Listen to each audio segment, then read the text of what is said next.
Haight-Ashbury.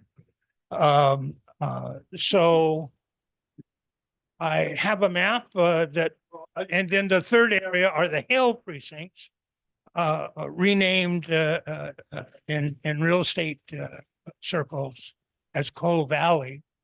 And that area is Frederick South all the way to 17th, staying in to Buena Vista.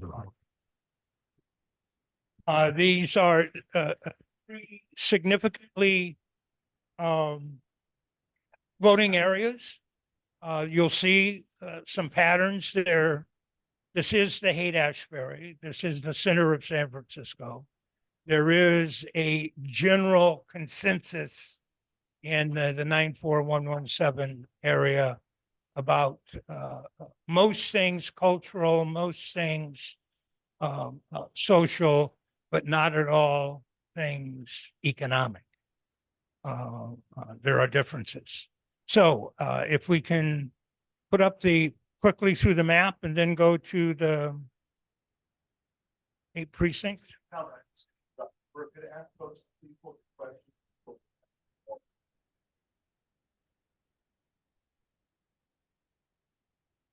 So let me then try to paint you a word picture. A total of 1,692 votes were cast in the North Panhandle precincts. That's a 52% turnout, higher than the 47% turnout citywide. In the Flatland precincts, which generally are the most progressive voting precincts, the North Panhandle I refer to as the liberal voting precincts, and the Flatlands are the progressive voting precincts, and the Hill portion is the moderate conservative in a San Francisco context, which is basically economics.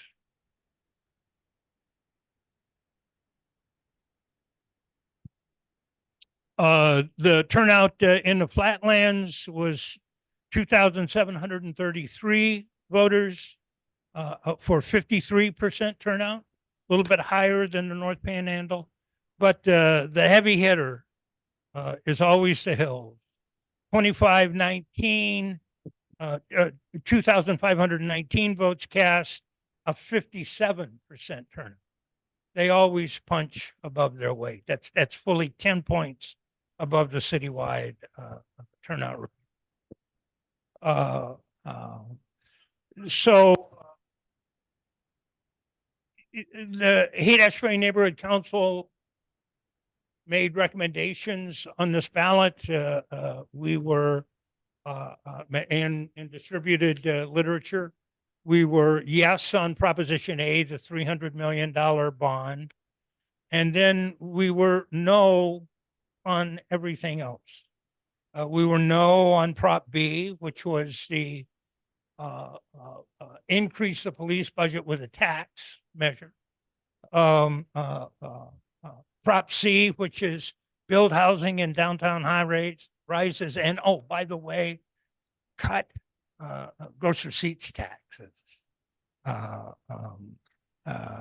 A tax cut for the most well-off people in San Francisco.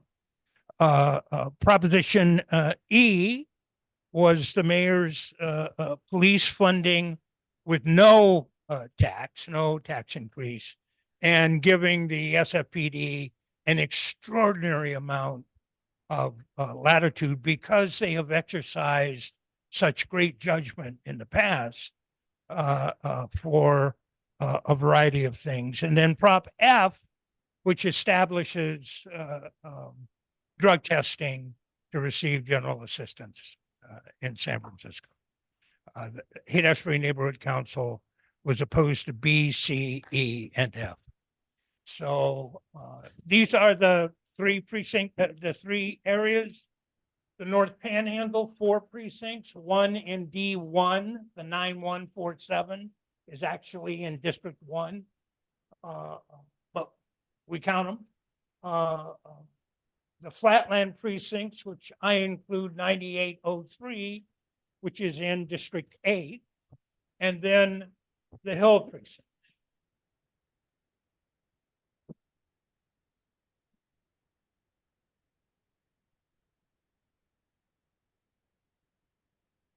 That's it. Now the big numbers.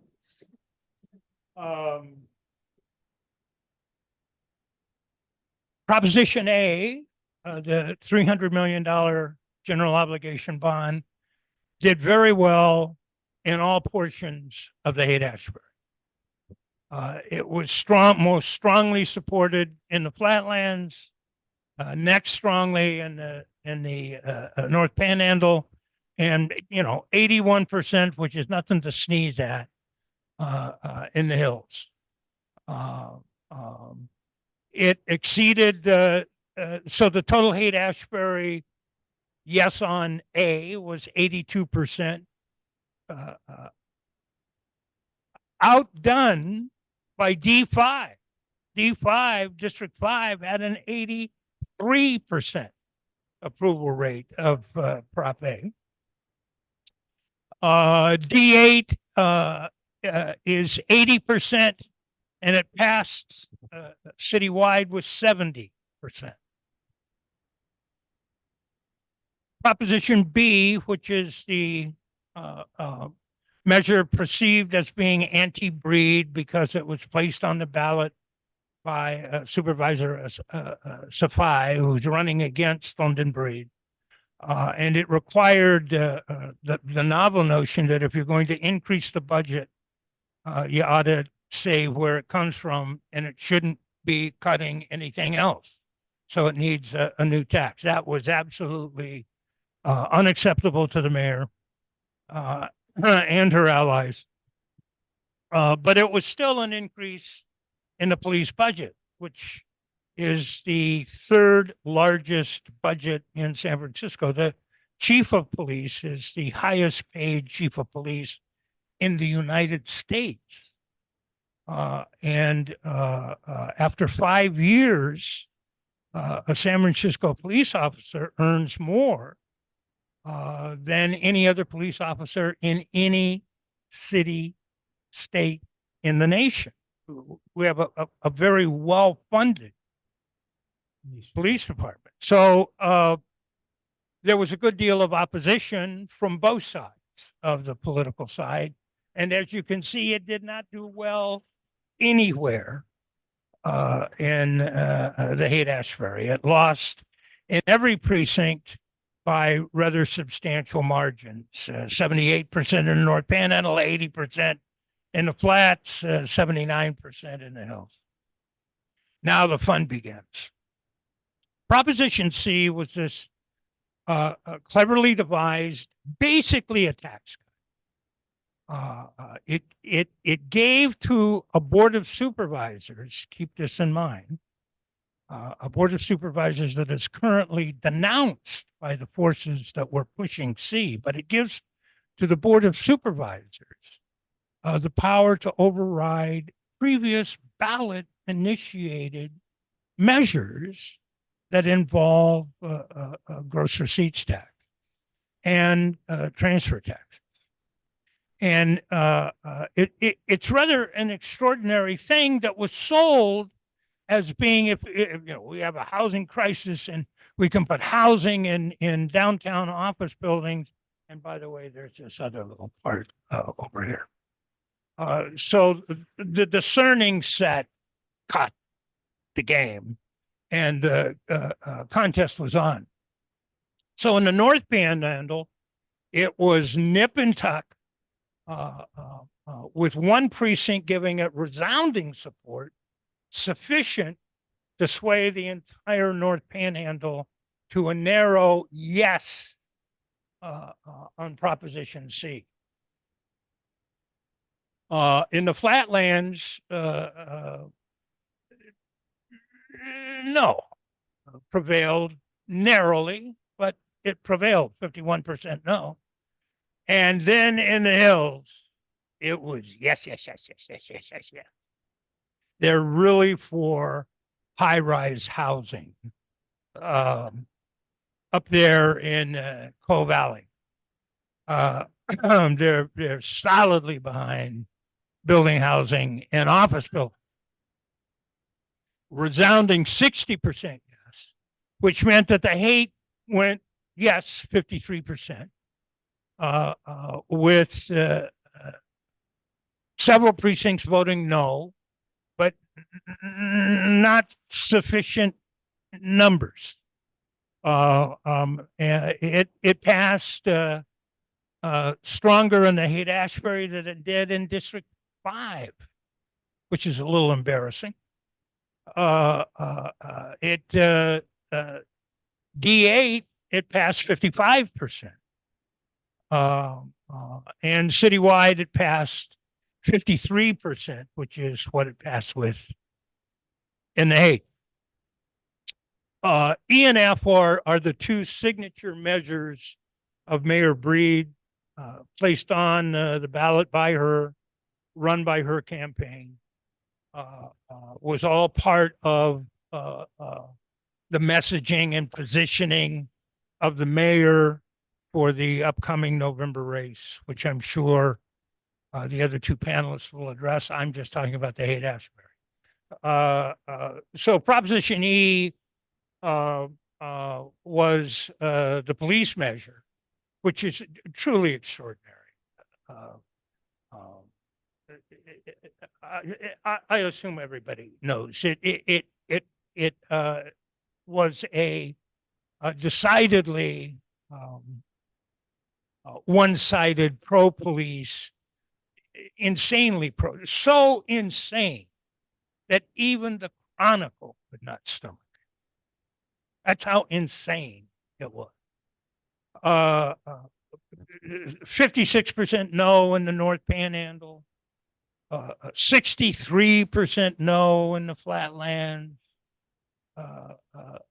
even 52% no in the Hills. So it was roundly defeated in Haight.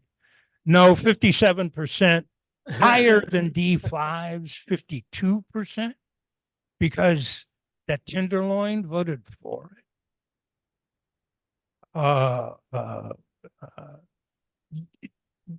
D8 strongly supported it, 53%, and it passed in San Francisco by 54%. But it was roundly defeated in the Haight-Ashbury. Proposition F was the drug testing for GA recipients, no drug testing for entrepreneurs, no drug testing for techies getting on Muni, but we're gonna test the hell out of folks getting GA. Again, this is where class kind of shows a little bit.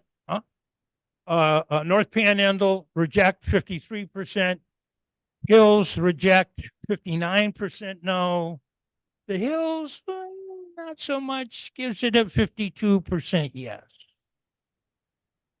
If you're going to be living in those high rises, you can't be having drugged out GA assistant hanging out around the corner. You know, so they have a theory about the city, I guess. Nonetheless, it loses in the Haight 53%. It passes in D5 51%. It passes in D8 the same 51%. And San Francisco, it passes by 58%. Last bit of business, the county committee. I refuse to do 48 editions of how each precinct voted on the Democratic county committee. I only have a few brain cells left, and I wasn't going to expend it. But this pretty meaningless, non-big issue, non-candidate dominated. There was no question about the presidential primary. There's no question about any other office. Nonetheless, turnout was a little poopy. Nonetheless, $11 million was raised and spent on this race, with a significant portion being in either slate cards or direct contributions to candidates running for the Democratic County Committee. An otherwise obscure body that has not been funded to do anything for 40 years. It doesn't do get out the vote. I mean, I remember when the Democratic County Committee ran a get out the vote operation citywide.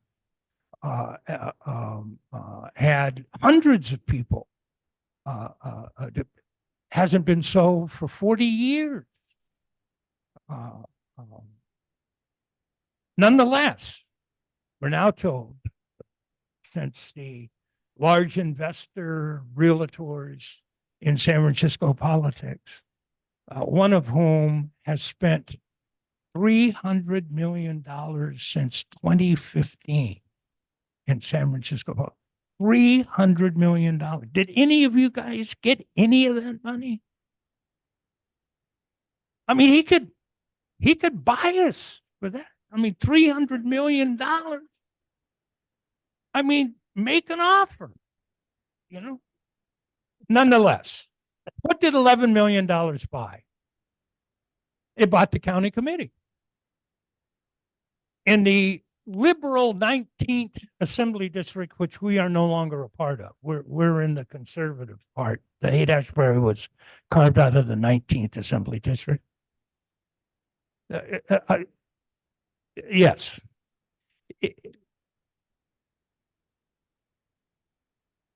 There were 14 seats on the county committee.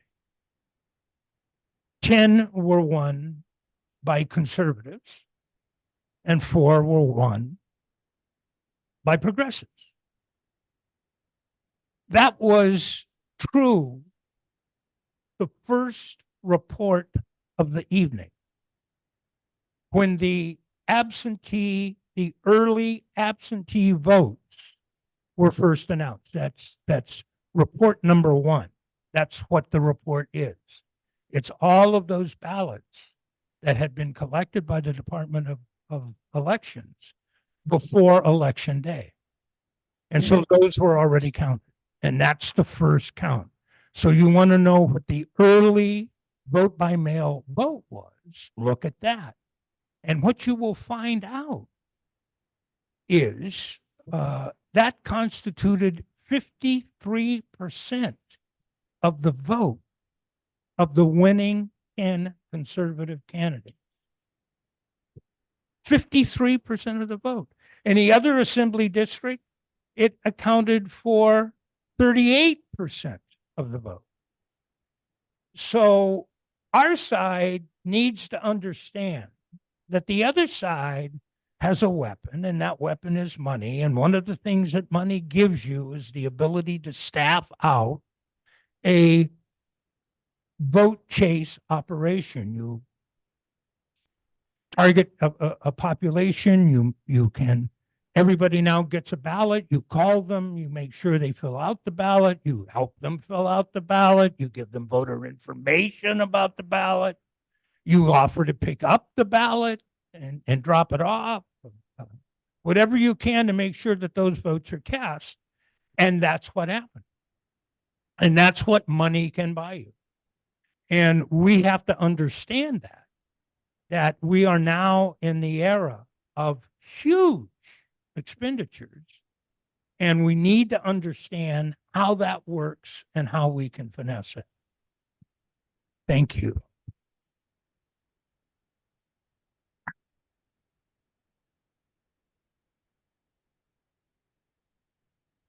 Thank you. I don't need the slides. No. And I think this is on now. Do I need both to be on? Can I don't need this. People can hear me. All right, so we're good. All right. Thank you, Calvin. You touched on some things that I'm going to touch on in a little more depth, starting with the turnout. So I woke up on Wednesday morning to see a San Francisco Chronicle headline that says, San Francisco is no longer a progressive city. And then I saw a San Francisco Standard headline that said, San Francisco is no longer a progressive city. Look at the votes, look at the huge overwhelming totals for conservative candidates for DCCC, for all of these ballot initiatives, look at all of this stuff. And I thought to myself, well, they're missing something here. Because this is a very, very small percentage of the vote. A very, very small percentage of the vote was what they based that on, that San Francisco was no longer a progressive city. Right? As the days went on and we saw more votes come in, we saw things change a little bit. The early votes, and we don't have report one, but I'm going to suggest that the early votes from District 5 were much more conservative than the later votes from District 5.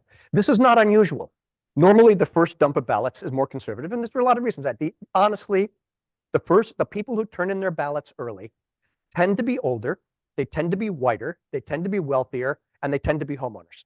That's just who fills out the ballot when it comes in. It also tends to be people, there are folks like me, and maybe some of you, who the minute we get the ballot, we already know how we're going to vote.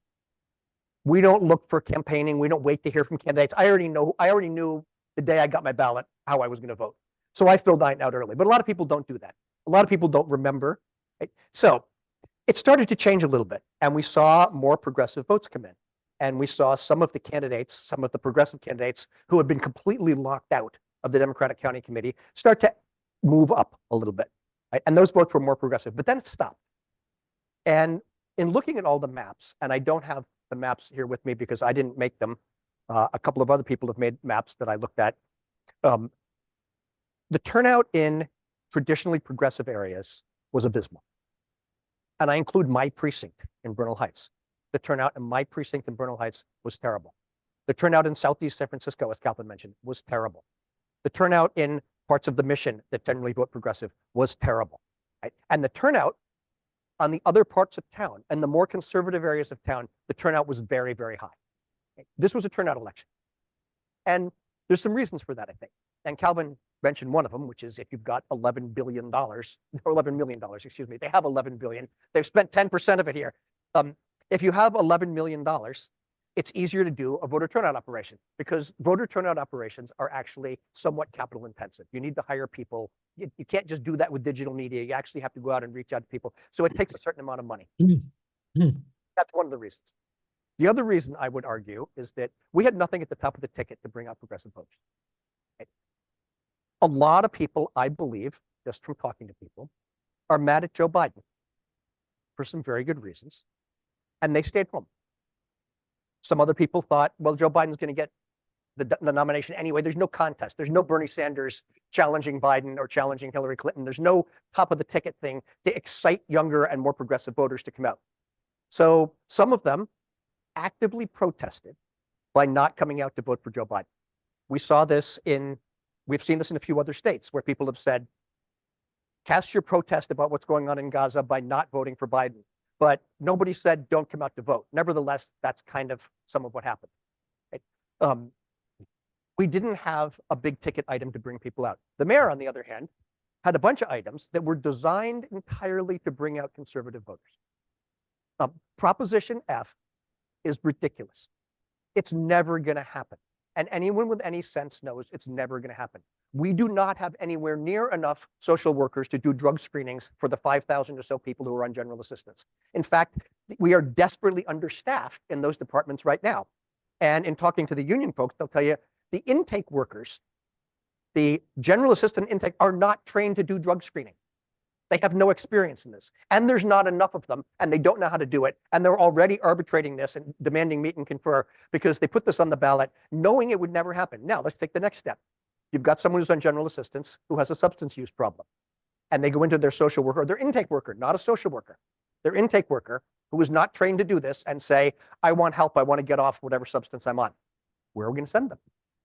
There's no place to send them.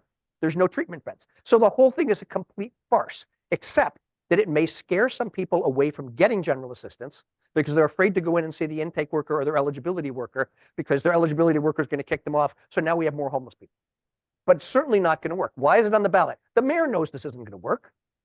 She's no fool. They all know it's not going to work. Everyone knows it's on the ballot to encourage conservative votes to come out by being beastly to the poor. This has worked in the past. Remember, Gavin Newsom did Care Not Cash to get himself elected mayor.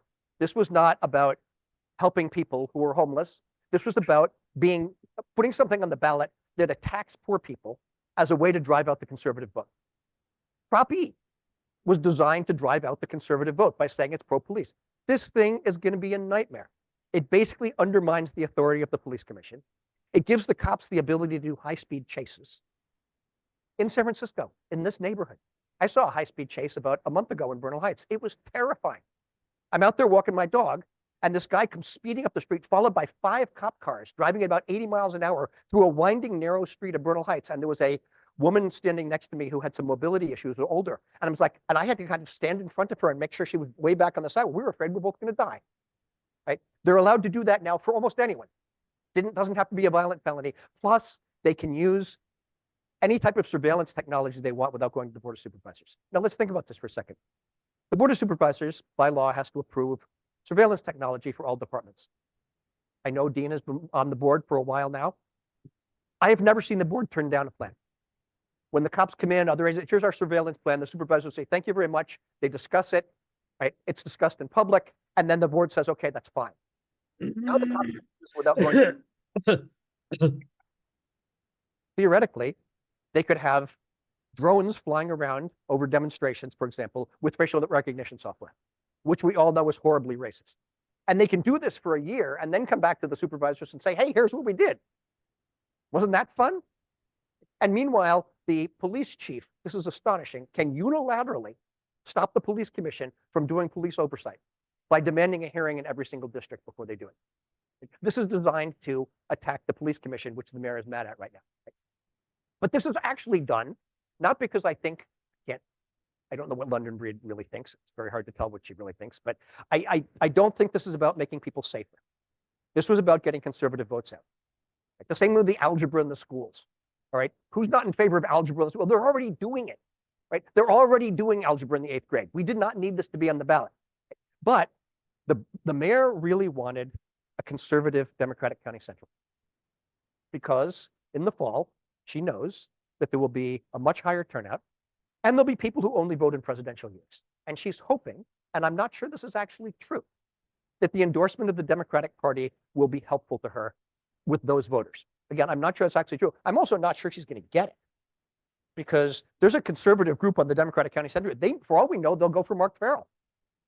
Right? I mean, seriously, we don't know that these folks are pledged to London Breed. It doesn't work that way. So I don't even know if she's going to get it. Right? But that was what the strategy was all about. It was all about making public policy to promote her own mayoral campaign, which is right now in very serious trouble.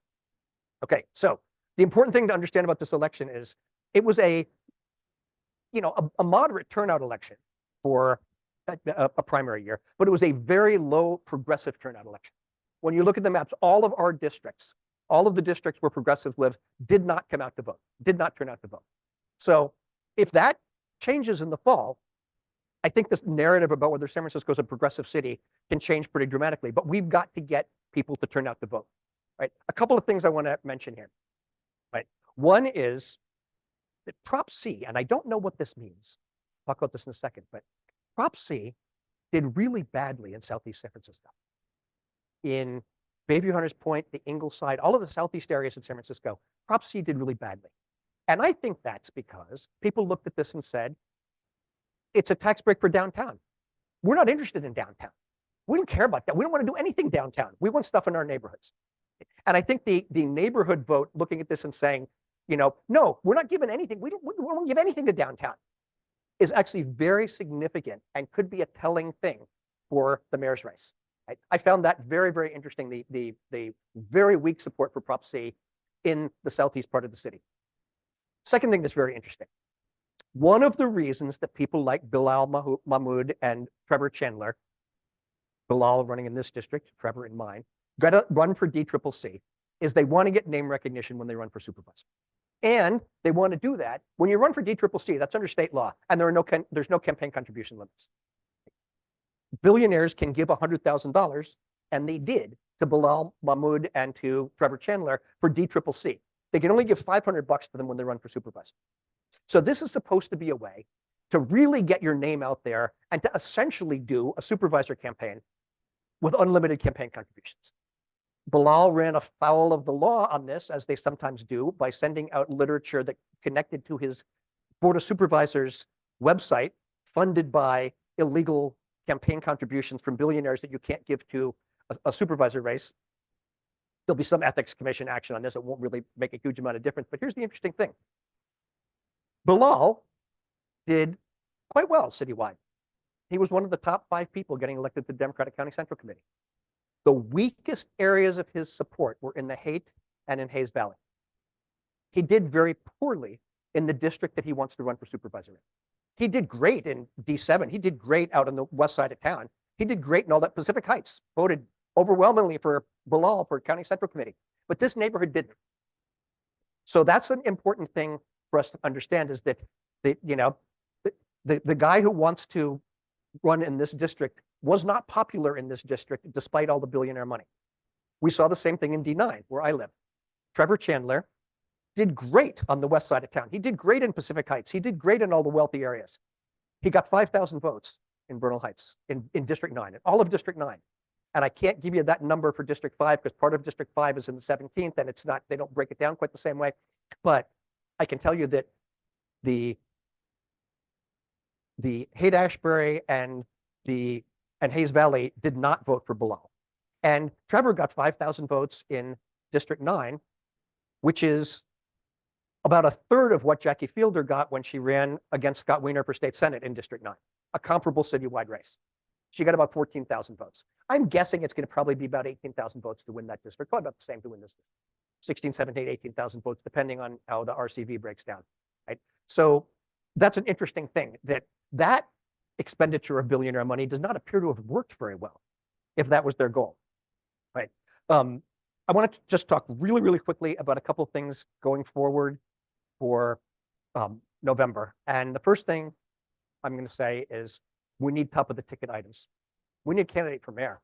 And I can certainly say, I believe that while many of us have had many, many issues, including me, with Supervisor Aaron Peskin, who I once actually called on to resign over a vote around Home Depot. Anyway, he was the swing vote to allow Home Depot, and that was, which is in my district, and we were all against it. And anyway, I was furious at him. A lot of us have been furious at Aaron Peskin for different reasons. Nevertheless, I think if he runs for mayor, he will be able to encourage progressive voters to come out, because it will be someone to vote for. And the problem that we have in this election is that we were all talking about what we're against. We're against Prop E, we're against Prop F, we're for Prop A, but we're against Prop C, we're against a lot of things. We need to have something that we're for. And so that's something. We also need to think about what we want to put on the ballot that will drive out progressive voters. And this has been done in the past. Now, I know that there's going to be a statewide measure to repeal Costa-Hawkins that likely will go on the ballot because they have a lot of money. That'll bring out some voters. I don't know if people really understand that enough. And I'm not sure that, we can say that repealing Costa-Hawkins could get us rent control on vacant apartments if we also control the Board of Supervisors and the mayor. London would veto that. Any of the others would veto it. And if we don't have 6 votes on the Board of Supervisors, it won't help us. That'll bring some people out. But we have to think about other things, that what's going to get people excited, what's going to get people to the polls. And then we've got to really work to get the progressive vote out on citywide races. The other thing is, we've got to figure out as progressives how to address 2 narratives. And one is the housing narrative and the other is the public safety narrative. And one of the interesting things I'm hearing from the Working Families Party is that statewide polling shows that voters right now want solutions. And they're happy with liberal solutions. They're happy with conservative solutions. Right? They're happy with the polls in LA around District Attorney George Gascon say they're all in favor of prosecuting the cops, but they want to prosecute drug dealers too. Right? They're willing, but they're looking for something to believe in, some type of solution to our social problems. The challenge that we have as progressives is solving some of our social problems is a much larger issue than just simply putting something on the ballot and let the cops do high-speed chases. These are much more difficult issues. Issues of economic inequality are much more difficult to sell because there's a simple narrative.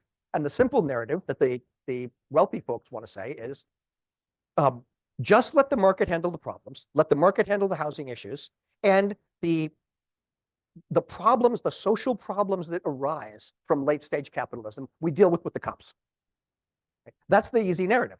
Right? Is we let the market do we let the market go wild and build all this housing. And when that leads to widespread displacement and homelessness, we put that in the era of law enforcement and we let the cops. That's the message they're putting out. And it's a relatively simplistic message. Right? As is, if we have a housing shortage, we should just build more housing. Right? That sounds so logical. So, and challenging that is difficult to do in one sentence.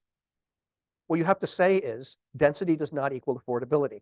And now you're going up against the simplistic, well-funded narrative. So these are the challenges that I think we face in the fall. And, we face this, and I will, my one plug for what I'm doing, we face this at a time when we have lost the media narrative with the Chronicle. We have lost the media narrative with the Standard if we ever had it in the first place. Right? We are facing a very difficult media narrative. And that is something that I am trying to counter every single day. And something that I think we have to think about politically. How do we counter this media narrative and how do we address the issues that we know we have answers to? There are lots of answers to public safety in San Francisco. There are lots of answers to the housing crisis. And they're not the simplistic ones that the billionaires want to dump on us. Okay, I've talked too long. I'll stop talking now. And I'll let Dean talk.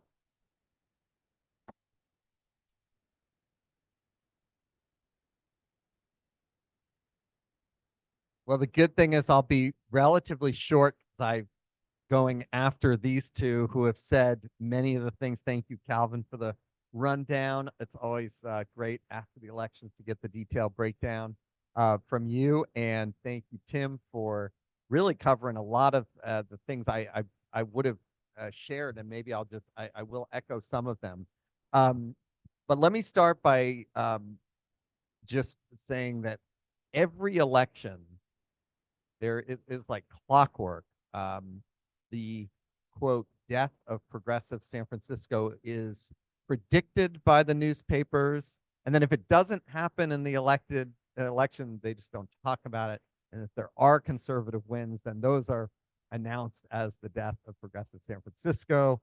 And then high turnout elections roll around, and the low turnout elections freak progressives out because we look at what gets passed. And then high turnout elections come around, and somehow San Francisco often is progressive again. And it's just very interesting. The media is like obsessed with this, San Francisco's no longer progressive. It's not like there's some huge difference of who is here this year versus last year, right? Like what has changed is, I would submit, and you see this in election results, is the willingness of leaders to engage in incredibly cynical and deeply conservative ballot measures and policies. That has shifted right. And the sophistication of the incredibly well-funded media narrative and echo chamber that has been created in San Francisco. Those things have certainly shifted some of the narrative, but it I think remains to be seen in high turnout elections, right? What whether there has been this fundamental shift. I don't see it. This is not about election results. I don't see it when I'm like out talking to people in the district and holding town halls and those kind of things. I don't see a fundamental, huge shift to the right and loss of progressive San Francisco. But I will say that like I just want to put it in perspective. We talk about this every election. The media, especially the Chronicle, is ready to announce the death of progressive San Francisco every election. I don't put the Standard in the same category. I mean, the Standard, for those who don't know, is literally owned by and run by the billionaire who's invested over $300 million in trying to take over San Francisco, and who set up the various PACs that the Standard then reports on. And it's just kind of there's a certain level of absurdity to the narrative and the echo chamber that's been created. But it's there and it's real and it's very well funded. And I think, it's certainly the case, and one of the lessons from this, if people didn't know it already, was that big money in a low turnout election yields significantly more conservative results. And we can talk about, and there's been a lot of kind of after the fact people saying, well, if there were only this exciting ballot measure on the March ballot, that would have driven turnout. And in some sense that's true, but no matter how exciting those ballots are, we do need to point out that in off-year elections and in primary elections, you get lower turnout. Even if you're wildly successful as progressives in turning people out, you might see 60% instead of 46%, or 55% instead of 46%, but you're still going to have a lower turnout, unfortunately, than in a November presidential general election, right? So when people ask, why wasn't there a big, exciting tax on the rich to fund social services on a March ballot? Part of the answer, it's a self-fulfilling prophecy, is if you want to pass a big tax on the very, very wealthy to fund services to people who are homeless or other, or for affordable housing, you generally aren't putting that on the March ballot if you want to win. Because even if those numbers look better than they did, you ain't getting certainly to 2/3 for the some of the taxes, and you're given huge expenditures against, you may not get to 50% either. So you tend to see some of those bigger things, and I hope and believe we will see some of these bigger, more inspiring measures on our November ballot. I do want to say though that, and this is the point that Tim just made, and it was when I was thinking about what really upsets me about this ballot is just so few of the issues on this ballot were designed to solve any problem that the city had. And I really agree with Tim's statement. Like, the folks putting these measures on the ballot, these are not stupid people.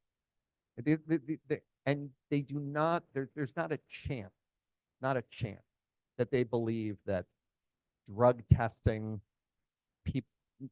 poor people on benefits, taking away power of the police commission, allowing high-speed chases, which are all evidence points to. There's a reason we don't have those for petty property crimes right now. It's because people die, because speeding, you have, these speeding chases through our neighborhoods end up killing people, right? Like, it's like no serious policy person thinks that these are good ideas. Right? Like they really don't. It's the same with the drug testing of the poor. I mean, these are the kind of ideas that are core Republican war on the poor, right-wing ideas. And that's what they are. And to look at E and to look at F and think they're anything other than that, I don't think, I think people may not have all the information about them. People may have been misled about them. I don't think everyone voting for them is a right-wing Republican, certainly not.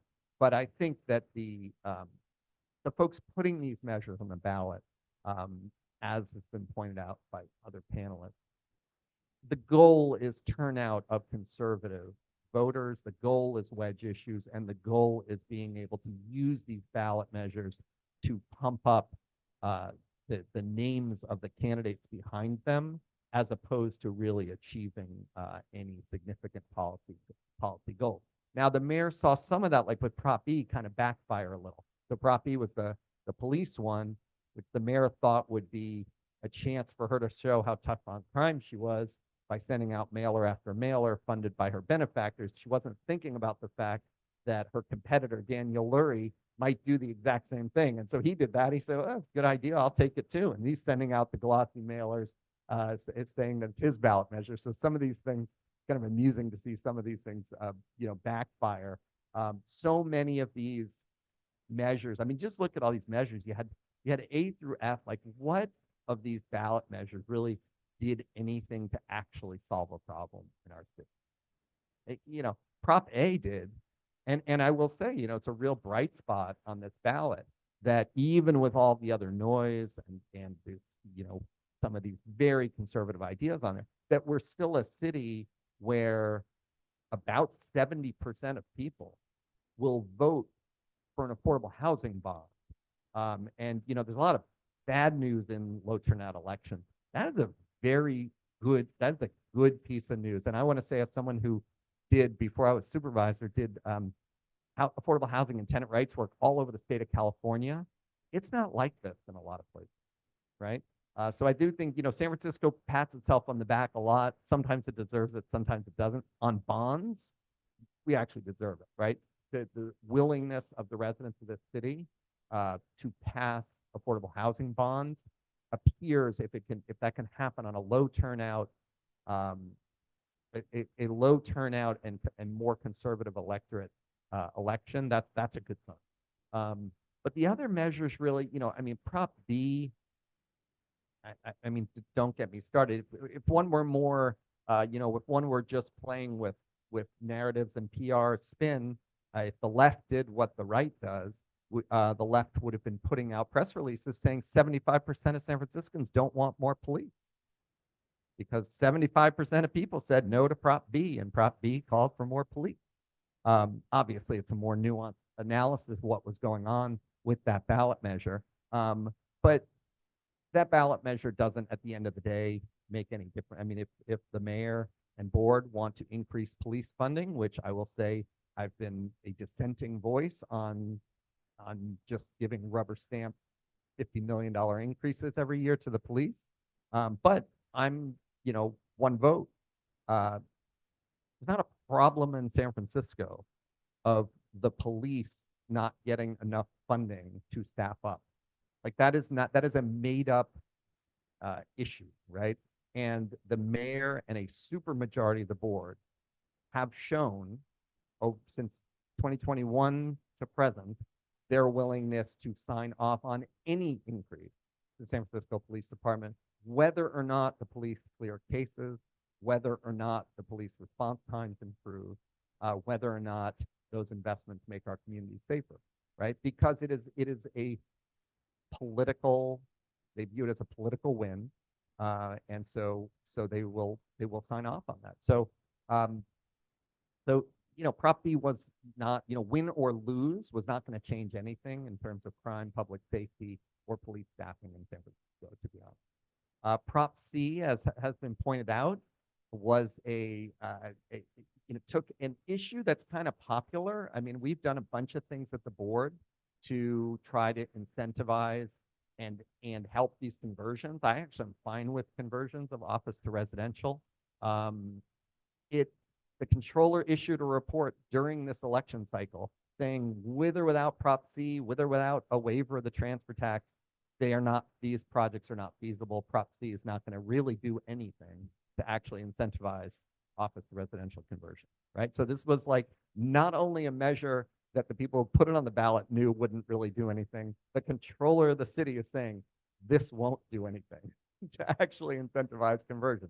But they did, it was a Trojan horse measure. The purpose of it was not to do office to residential conversions. The purpose of it was to take away from voters and give to the Board of Supervisors the power to undo the taxes that the voters have passed on the rich, to undo transfer taxes. And it's a deeply Republican and right-wing strategy of trying to defund government and make sure that billionaires don't have to pay taxes. We have $500 million a year in San Francisco that comes to the city through the transfer tax. And now all of that's not all going away immediately, but now the Board of Supervisors has the power, not you, to waive those taxes. So if you have a different, and this is part of the project, why do you put that measure on? Because they're also trying to take over the Board of Supervisors with more billionaire-friendly, corporate-friendly candidates. And if they succeed in doing that, if they have 6 votes on the Board of Supervisors, they will be able to undo up to $500 million a year of revenue. So people want their trash picked up, and people want their streets clean, and people want homeless people housed, and people want drug treatment to be available. Like those kind of things, if we lose transfer taxes, are going to just be that much more difficult. So that's what's on the ballot with Prop C. Prop E we talked about. Prop F is really as core right wing as you get, I think. But I think that one of the things this ballot showed is that I think there's an increased appetite among folks who are already more conservative to go further right.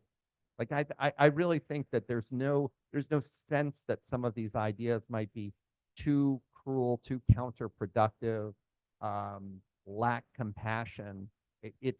I think there is a sense fed by this media echo chamber, fed by the way the right wing and Fox News and others cover San Francisco, fed by the seems like desperation of some political leaders to allow their policy positions to be driven not by facts and evidence and solutions that work, but by how is the furthest right media and their allies here at outlets like the Standard, how are they going to cover them? And sort of running for that constantly, for that positive coverage, so you can never be criticized by the far right. So that's, I look at the ballot and I think that's a sad place to be. I will say, given the amount of money that was thrown at all this and given a under 50% turnout, I am surprised on some of these things that the margins weren't bigger.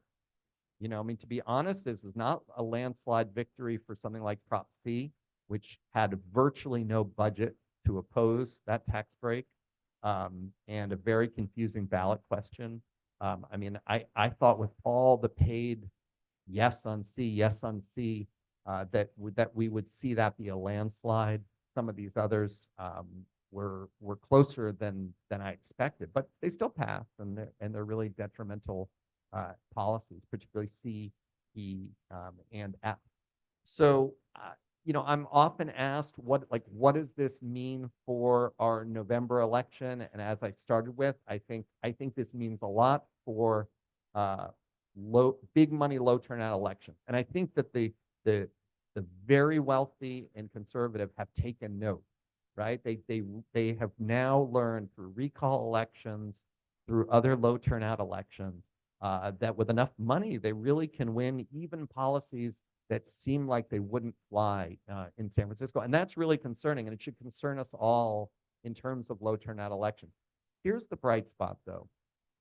There is a reason that one of our priorities in my office was to put on the ballot Prop H in 2022, which was a direct response to all these things happening on low turnout elections. And for those who remember, what Prop H did was it moved the election for mayor, district attorney, city attorney, and sheriff from the odd year elections, when only about 40% of people vote, to the presidential even year election, when somewhere between 80 and 85% or more, double the number of people vote, particularly double the number of people when you are looking at people of color and of younger voters. That's where you see the biggest swing in votes between who votes in these low turnout years and who votes in the high turnout years. It is a fundamental voting rights and civil rights issue to not hold elections when you know there's going to be low turnout, right? It is a form of voter suppression, not active, right, but kind of passive voter suppression, to hold elections for important offices when you know people aren't going to vote. So special elections, primaries, they are always lower turnout. The odd year elections are the lowest one, right? So we did that. The mayor called it a democratic socialist power grab, to which I just was kind of amused. If it's a democratic socialist power grab to have more people vote, I think we democratic socialists are maybe even more popular than many people think. But the bottom line is, we will, for the first time in decades, we will be electing a mayor in a strong mayor city, by far the most important figure in the city, to influence all the issues that we all care about, right? We will be electing that mayor when probably 80 to 85% or more of voters will vote. And that is why you see, even with an incumbent, such a competitive election right now, right? Where you see it's not just an incumbent coasting to victory. And I will tell you this, if we'd had that election last year in 2023 with a 40% turnout, with a lot of the more conservative voters, I believe even with a lot of the bad press that the mayor has gotten, she would have failed to a reelection. And it's looking quite different this year. It's going to be a hotly contested race. And a big part of that is moving these elections to the presidential year. But we've got to figure out how to prevent these bad results and conservative results in the low turnout races. But I think it's really important we redouble our efforts, not just in terms of who's going to be the next mayor, in terms of supervisors, but putting exciting and transformative changes on the ballot this November, when we're going to have, hopefully, let's make it more than 85% of people voting this year. But thank you for organizing this. Thank you, Tab and Bruce and everyone for pulling us together, and really looking forward to the comments and questions.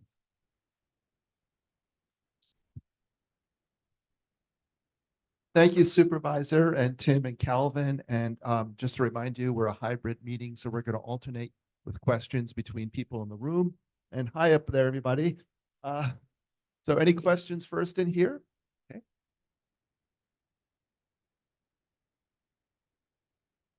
Yes, I would like to know the process by which these propositions like E and F are placed on the ballot. Does Sean Ellsburn get together with London Breed and say this is a good idea? Or do they hire consultants, or is somebody coming into, some billionaires coming into the office and saying, we want this? Or where do they come from? Because they have to have some sort of genesis before that.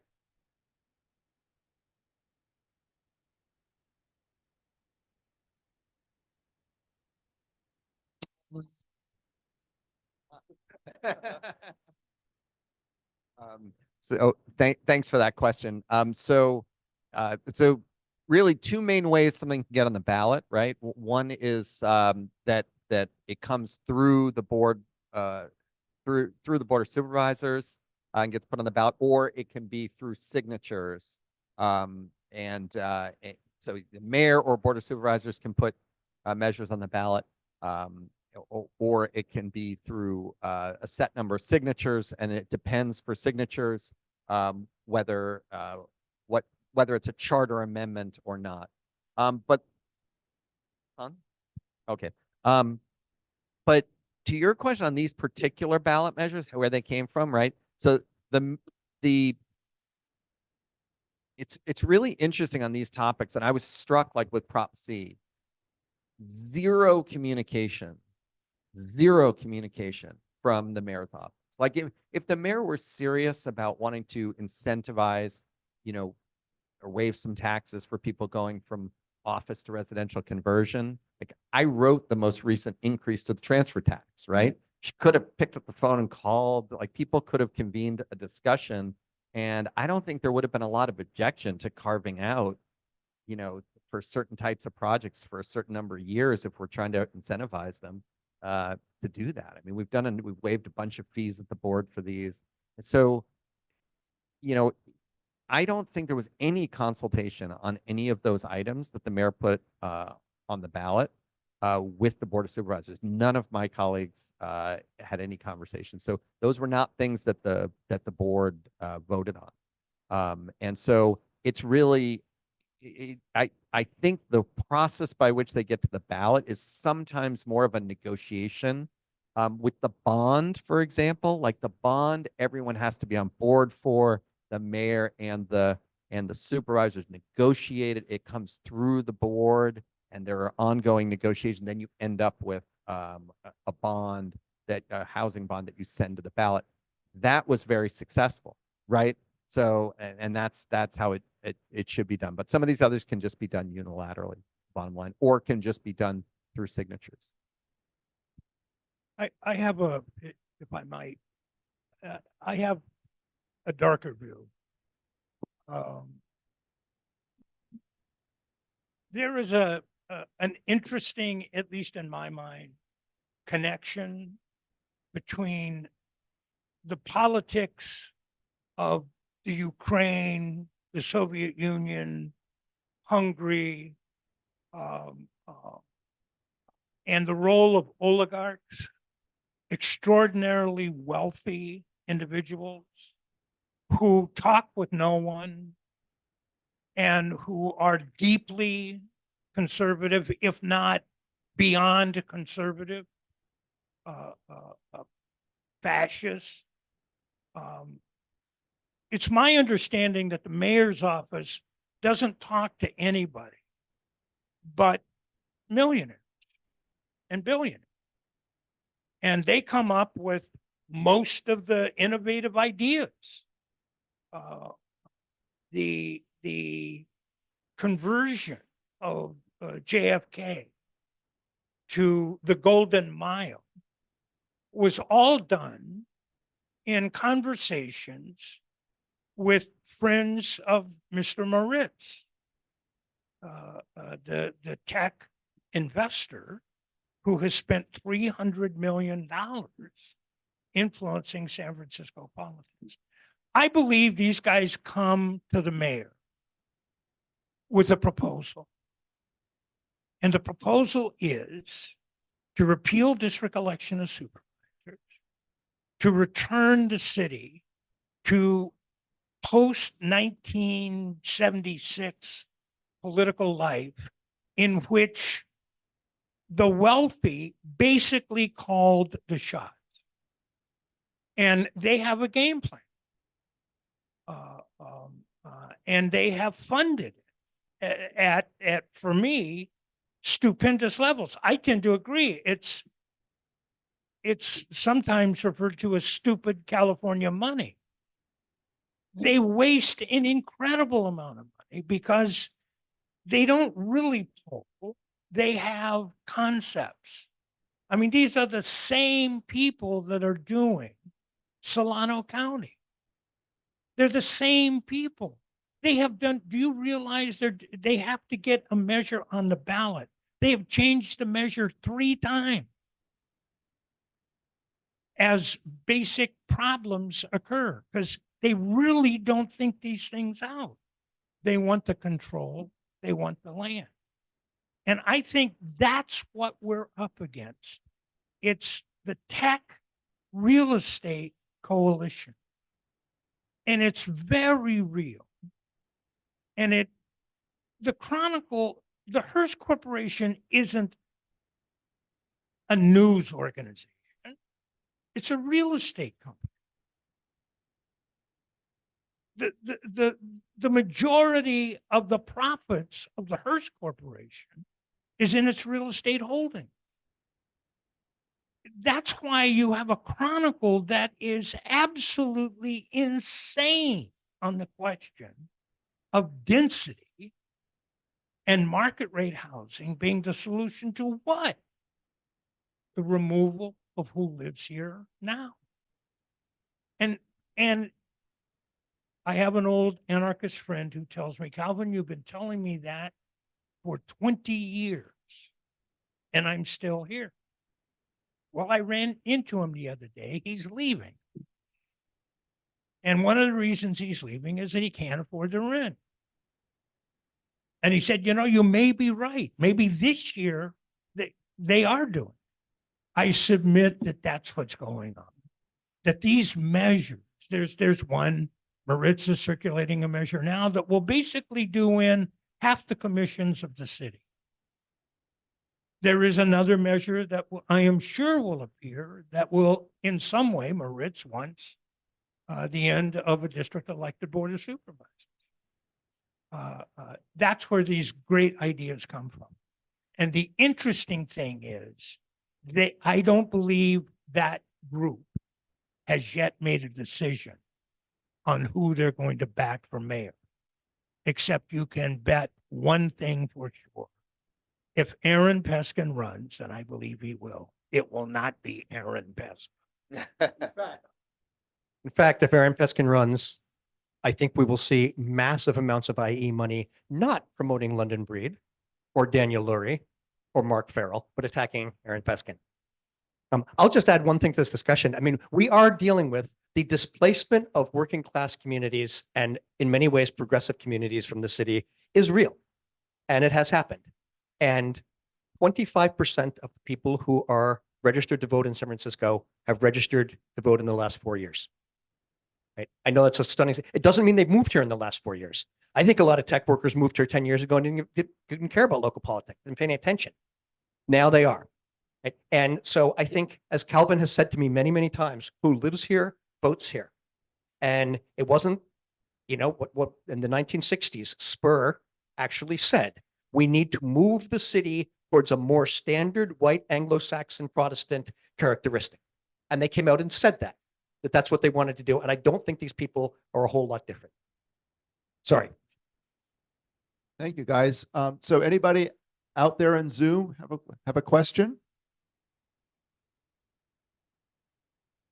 Got one back. Oh, Sarah, do you want to go ahead? Yes, please. Do you hear me? We can. All right, excellent. So since we are running out of time, I'll keep this brief. Supervisor Preston, I ask you to keep masks in healthcare. The health officer who the Board of Supervisors appoints is threatening to end the requirement to have masks in healthcare on April 1st.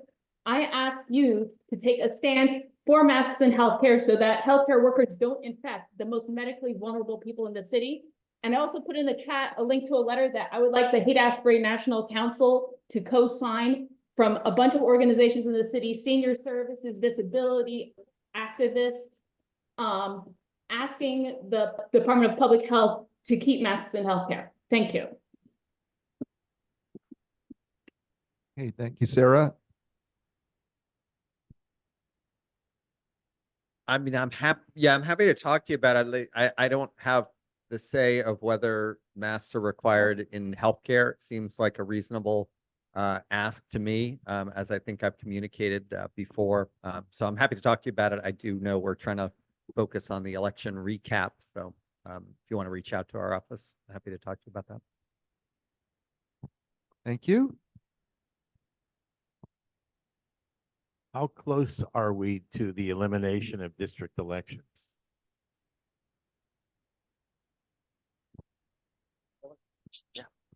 They're going to try in November. They're going to try with a ballot measure in November, I believe. I could be wrong, but I believe we're already seeing circulated. And I think what they're going to try first, what they call a hybrid system. They'll say, okay, well, we'll have 5 supervisors elected by very, very large districts. And then we'll have 6 supervisors elected at large. This will, of course, give the billionaires more power over the. They'll try something like that. I don't know if it's going to work because I don't know if people want to give up having that authority, having the ability to have their own representatives. But I think it's very real. I think we may see it in November. On the other hand, they may decide that November is going to be a progressive turnout and they'll wait for the next low turnout election, which is what they did in 1980, right? Is they did a special election. So I would not put it past them to do a special election, to do it on some low turnout thing, which is what they did in 1980. You can't raise your hand. I don't know. We are in Zoom. Yeah, I mean, I agree with that. I think it's some version probably in November, and then targeting low turnout elections. And I think this is the other thing that we're seeing. I mean, regardless of how results go in November, like these are not folks that are interested in like high turnout. What do most San Franciscans want, right? Like these are the same as Calvin, interests that are pushing to create their own, to take thousands of acres and create their own city across the bay, and they want to take this city. So I do think we'll see. I think we'll see additional recall elections and special elections, like until they lose those right decisively, until San Franciscans kind of rise up against that. These are, and I like the analogy to the way in which the Trump and MAGA Republicans and others just have disdain for democracy and democratic process. These folks, Moritz, Tan, Musk, whoever it is, don't have an entirely different view. Like they're perfectly happy to recall officials if that means a cynical low turnout 30% turnout election. It's not like they're going to lose sleep because people didn't vote. That's just an opportunity to win. So I think it's a win at all cost mentality.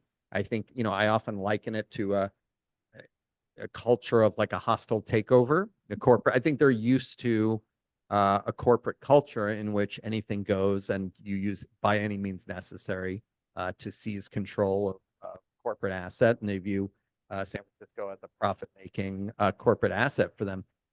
So I think we will see that in November, and then I think we will see additional attempts to basically take the one. And just to put it in perspective, for those who kind of may be wondering, like, why is it so important to folks to get at the district elections? District elections are like the one place in San Francisco politics where no matter how much money they throw at you, you can actually knock every door and talk to a huge percent of the voters you need to win an election. So it's like when I ran, I mean, I've run multiple times, like you get outspent, the Association of Realtors, these same billionaires, the Landlord Association, they outspent, I mean, wildly outspend us, right? But we still, through meetings like this, going knocking doors, making calls, can do that. And so you still have some progressive electeds. It's much harder in citywide races, not impossible, right? I mean, you see progressive members of other bodies winning it, but it's much harder, right? And so part of trying to eliminate district elections is to make sure that the money wins every time. Thank you. Oh. Just to let you know, it's 5 to 8. I know some of our speakers have to leave soon. We do still have other questions, but I just want to put that out there. Okay. Going back to Zoom, we've got Karen. Do you want to go ahead? Sure. Make sure I'm okay. I'm unmuted. I'm very happy with Prop A. Did well. My understanding is the amount arrived at to put on the ballot was negotiated, and it's not the amount of money that's needed.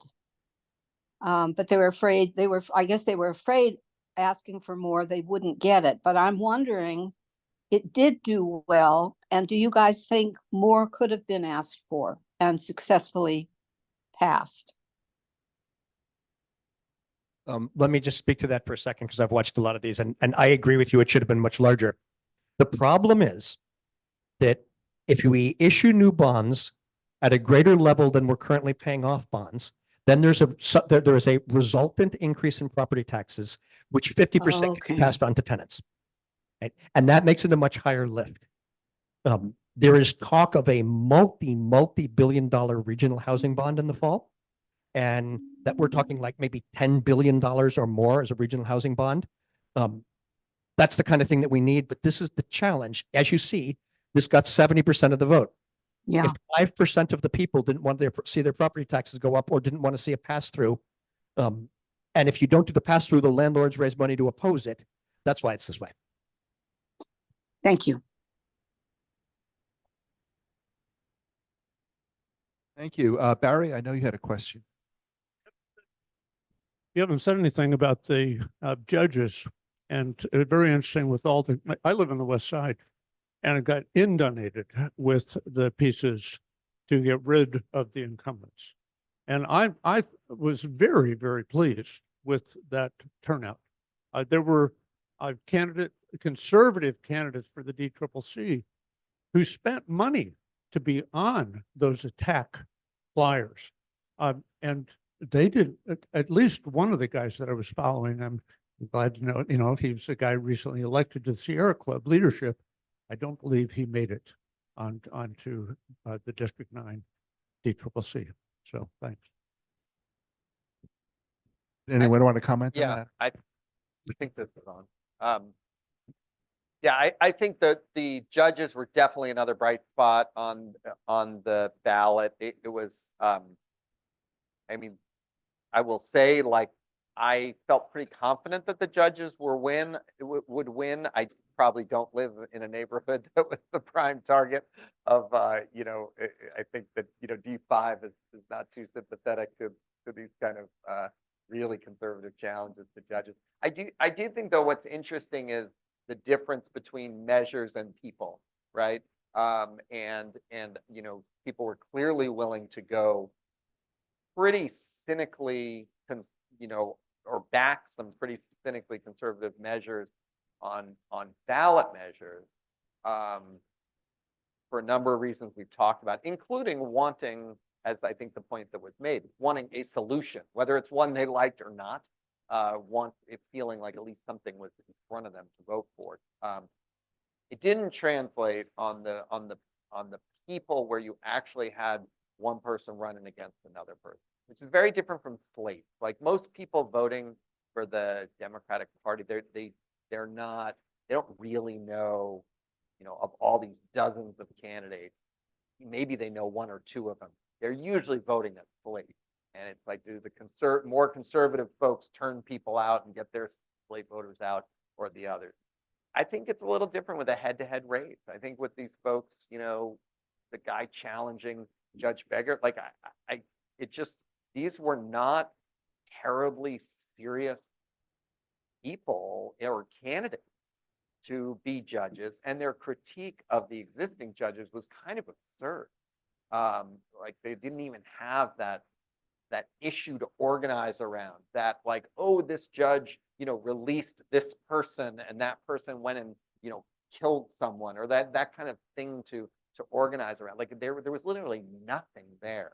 And so I don't think, I think what, you know, what was encouraging is in that kind of head-to-head race, the kind of deeply conservative, unserious challenge to folks who were, you know, very well respected and serious about their jobs did not prevail. I think it's a very, I think to take a look at the difference in the vote. Beggar did much better than Thompson. Thompson. And if you look at where Thompson did worse than Beggar, it's very uncertain. It's the Asian community. And one of the great unuttered realities of current San Francisco politics is the antagonism between the African American and the Asian community. And that's why Breed is in real trouble. Because for whatever set of reasons, and for me it's a little unclear, she has enamored hostility amongst broad swaths of the Asian community. And the city, quote unquote, going right, especially on policing, is in large measure a shift in the Asian, primarily Chinese vote. And that is a very real dynamic that Aaron Peskin can speak to. Aaron Peskin represented Chinatown. Aaron Peskin is one of the more knowledgeable people about Chinese politics in San Francisco. And he has an ability, I think, to bridge that gap. The fascinating thing to me is the reality of the political impact of Breed's great success. I don't think it helped. I don't think her position has been materially advanced. Everybody knows she took the okey doke on A. She didn't really campaign. She had no problems with groups associated with her funding slate cards that were no on it. And it didn't work. Which is so often the case with the quote unquote policies of London Breed. I would just, I may push back a little, not on your comments around Peskin, but on the assessment around the judges race, and the difference between Beggart's success and for those who didn't follow, Beggart had a significantly higher percent. Both of the incumbent judges won, but Thompson had a closer race. I don't know what the total was 50, what did Thompson, 54, 55%, where Beggart was up around 60, 62. So, but I don't necessarily, I mean, I think I have a different take on it, having been out there a lot with Judge Beggart and gotten to know these judges through the campaign. Judge Beggart really ran hard from day one and was at mobilization after mobilization. And interestingly, and I think this is hard for a judge, right? Because judges are supposed to be apolitical. They're supposed, in many ways, they're not supposed to, appear to be too much on one side or the other. He articulated very progressive messaging in his, like when he talked, it was really about his experience, his life experience, him being a judge, progressive values, unapologetically. And one of the only judges I've seen who is a more, one might think of as more of a mainstream judge, not like someone who ran for office as a progressive judge, but just as coming up through, a corporate law firm and all that, who from day one sought not just the support of the legal community, but wasn't afraid to seek the support of progressives, of socialists, of other people who we knew, while his politics may not have been our politics, that his message around compassion and justice would resonate. So I was really struck by him reaching out to organizations like the Milk Club, politicians like myself, others who mobilize a lot of people who really are clearly like the left, right? And you don't necessarily know if someone running for judge is going to do that. And he did that from the start. And that's why that's really what I attribute, like his personal skill on the campaign trail, him doing that from day one. And with Thompson, what you see, he's a wonderful guy. He was the judge who didn't want to have to run for office. These judges are like, what is this? These right-wing people are attacking me for stuff that doesn't make any sense. Like I don't run for things, right? Like I'm a judge, So I think it's hard sometimes for them to adjust to like, I got to fight for my political future here. Like they're not like those of us who are supervisors who run multiple races and are used to being, it's fine, anyone can challenge me. That's their right. I'm in elected office. Like go ahead, So I think it took Thompson some time and talking to a lot of folks to realize that like if he didn't act a little more like a politician on a campaign trail, that he might lose his seat. And what you're talking about, all this money going in and these conservative West Side voters and others. So and it is not based on anything he said to me. This is me getting to know him and just observing a much more non-political, kind of mild-mannered, serious guy who's just going to stay above the fray in the beginning, to a guy who's giving like a fiery speech, in the final weeks of the campaign out there at Get Out the Vote rallies, because he realized he had to do that. Beggart had that from day one. So I think that's the bigger explanation. Do you know who Beggart's campaign manager was? Manager, no, I know some of the folks on it. Yeah. David Ho. David Ho is one of the great, now middle-aged practitioners of electoral politics in San Francisco. And he comes out of Chinatown. The difference in the vote between Beggart and Thompson is the difference in the Chinese vote. And that's David Ho.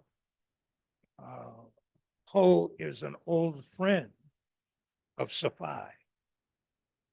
So I don't know where he's gonna be in the mayor's race, except he gets quoted in the Chronicle quite often.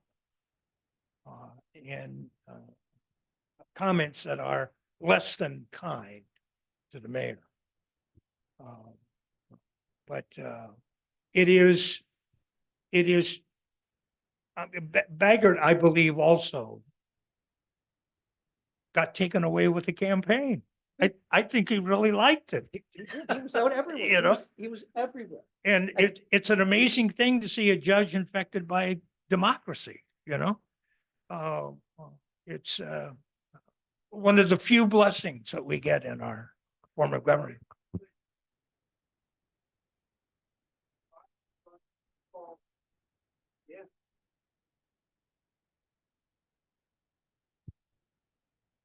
I have to go in a few minutes. Is there any other panelists who can linger a little longer, or you guys need to call it a night? I know, Tim, you have to go, so. Yeah, 5 minutes. Okay, we can do another. Oh, well, we've got an announcement coming up after that, but Tess, did you have a, we're up to Zoom now again. Was there somebody in Zoom that had a question? Okay. All right, Michael, are you there still? Okay, go ahead.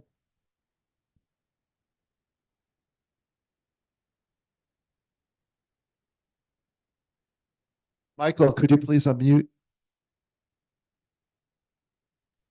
Okay, can you hear me now? We can hear you now. Thank you. Okay, I'm sorry. This is for Supervisor Preston, and more to a local question, but I haven't. What is being done at 1663 Waller Street to get the laundromat back? And what help is being done for the green tenter that's been out there who really needs help? The ambulance was out there again today with him screaming, and just wondering, you know, what kind of help is your office getting us here in the Upper Haight? I can just use this. I will pass that to Supervisor Preston, but the fact that you got to ask that question is why district elections are so important. Yeah, I can check in with Jennifer Bowen in our office, and Melissa Hernandez, coordinate with the various teams that are available to go assist. You know, if you have specific questions about specific folks in tents or who are unhoused. As to the laundromat, I don't have an answer for any progress on that front. But you're happy to, you know, shoot us an email, Preston staff at sfgov.org, and we can get you an update, or I can, if you I have twice. I've sent 2 different times. recently. And I never get a response back. What's your last name? Well, I'll go ahead and Job. search it. What's that? Job is the last name. We will find out. We usually respond within 48 hours, so I will find out what happened to your inquiry. And Okay. if we can get these teams out there, we're Thank you. I really appreciate it. Thank you. Tess, do you have a quick question?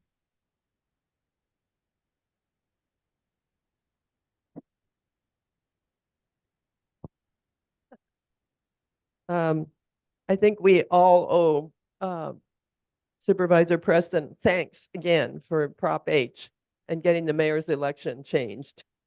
Yeah. And hooray. Yes. I was at a program reviewing the election on Tuesday night, and Max Carter Oberstone said that there was one positive that came out of it, the police proposition there, that the power was now handed to the mayor and the chief of police. And there's the accountability. What do you think?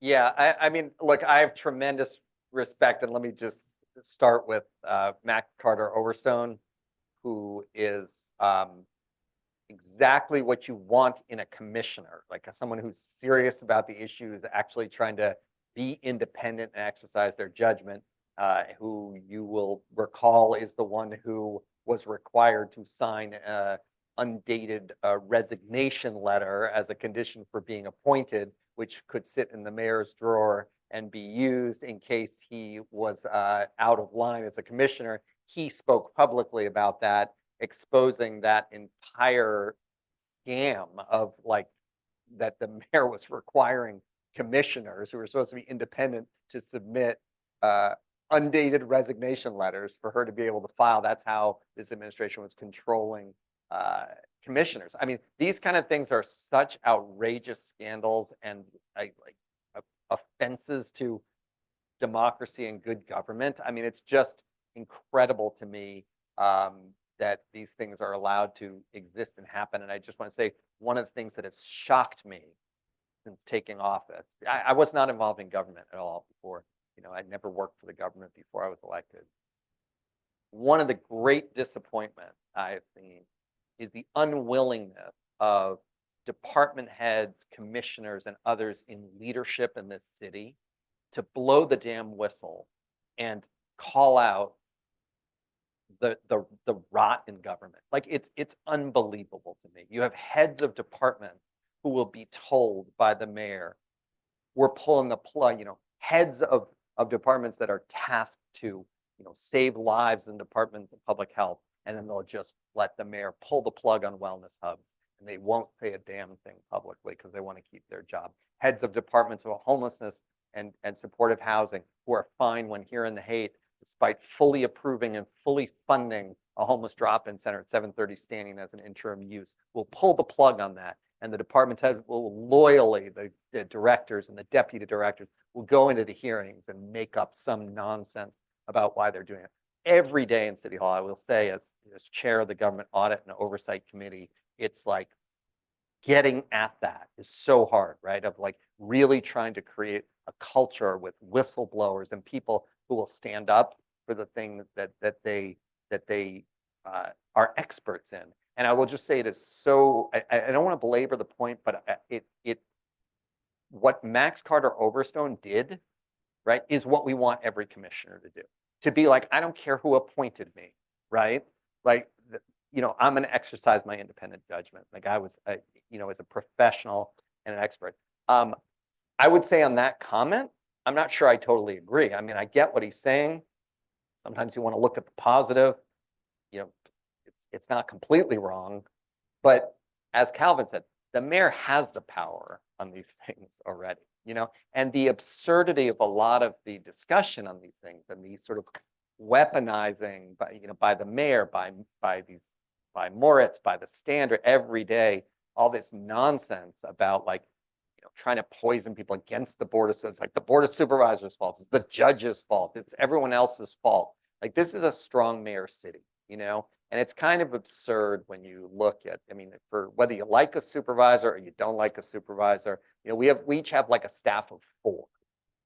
The mayor has a staff of between 30 and 40,000, depending on how you count it. And sole responsibility and ability to, deploy the police officers wherever they want to, clean the streets wherever they want to, which is often wherever the mayor is going that day. There's so much discretion. And I will just say that, like, I have had these discussions. It's fascinating. This whole, the alternative facts, right? This whole absurd notion of like, the mayor doesn't have enough power in San Francisco. And I've when we had new editors of newspapers and I've engaged with them and they say, well, what do you say to the idea? Like I've heard from a lot of people that, that the board just has too much power and the mayor doesn't have enough power in San Francisco. I'm like, who are you talking to? To Calvin's point, it's like this echo chamber of misinformation. And it's just like, it can be hard to sort of break through into real fact-based conversations. But so I appreciate Max Carter Overstone greatly. I would say that the mayor has already had most of this power. But sure, Max is a fact-based person, so he's right that now the mayor has that much more power. I think where I disagree is in an alt-fact media environment. It doesn't matter where the power actually lies. You could give 100% of all power in everything to the mayor, and the SF Standard, Michael Moritz, Gary Tan, Elon Musk, you name them, will still be finding a boogeyman. It'll either be, you know, the Haight-Ashbury Neighborhood Council or the Democratic Socialists on the Board of Supervisors or some court judge that never thought they'd have to run to defend their seat. Tim, did you have anything final to say before? No, I really appreciate everybody coming and listening to us. All right, well, thank you very much to our panelists. And I also want to thank the people on our board and our members, starting with Michelle Welch for helping us get here back to the library. It took a lot of work and persistence. Supervisor Preston was very instrumental more recently in helping make sure we're back here. But thank you all for your efforts. Richard Ivanhoe's put a lot of effort into it. Thank you, Richard. So thank you. It took quite a bit of work and planning, but we're finally back. And look at the turnout. We haven't had anything like this in 4 years. It's wonderful to have you back. So plus 22 online. Yeah, and we had like 40 plus people here today in person. That is fabulous. So yes, we have an announcement. Do you want to come up? One of our neighbors, what? Oh, one of our neighbors, Carolyn, who lived on Belvedere, died recently. I didn't know her very well, but she was an incredibly friendly person. And every time I saw her, she would give me a big hello like I was an old friend. And I bumped into her niece, Marcella, today, and they're having a memorial for her on Sunday, March 24th at the Buddhist Church on 17th Street at 1 o'clock. So I don't know if you've ever bumped into, I'm sure you have, because yes, she was a really sweet person, and she was a shining light in the neighborhood. So it would be really nice to support her family by showing up at the memorial if you can. And I have the exact address of the church if anybody would like to have it. Yeah. Yeah. Oh, well, my pleasure. I really miss her. Thank you, everybody out there in Zoom land. Have a good night. And thank you, Bruce, again. Here, let's hear it for Bruce, who's been our Zoom champion for the last year. Thank you, Bruce. Good night, all. Thank you.